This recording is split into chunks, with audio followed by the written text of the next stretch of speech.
Some businesses across Tennessee reopened today, but despite that, people still gathered downtown to protest the government shutting down the state. As News Channel 5's Kyle Horan learned, those protesters say the COVID-19 numbers in our state don't support the response. One of the protesters I talked to today says she does believe that coronavirus is serious, but that we've already flattened the curve and it's just time to let people get back to business. They're not out here with a lack of support. Protesters met numbering at least 100 right across from the state capitol. Side by side, they stood with signs voicing their opinions on the COVID-19 shutdown, mainly that it needs to end. Rights are essential. Freedom does not end where fear begins. Josh Allen says he lives in Middle Tennessee, about an hour from Nashville. So I'm mostly out here just to support the idea that we have rights.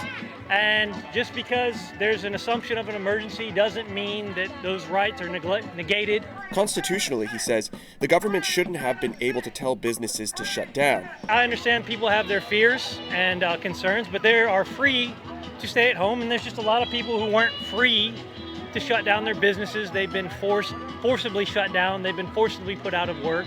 Then there's Sarah Latch from Columbia, Tennessee, whose family are counted among the organizers of the #Free Tennessee protest today.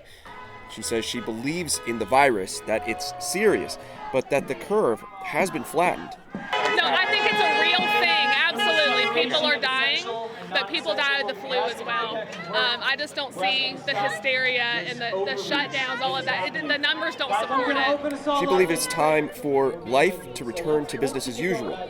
We are not in favor with the governor's plan. Open up completely. A sentiment that seemingly everyone at the rally supported. Kyle Horan, News Channel 5. This morning, Nashville Mayor John Cooper asked people from other counties coming into the city to practice social distancing to prevent the virus's spread as the city looks forward to reopening.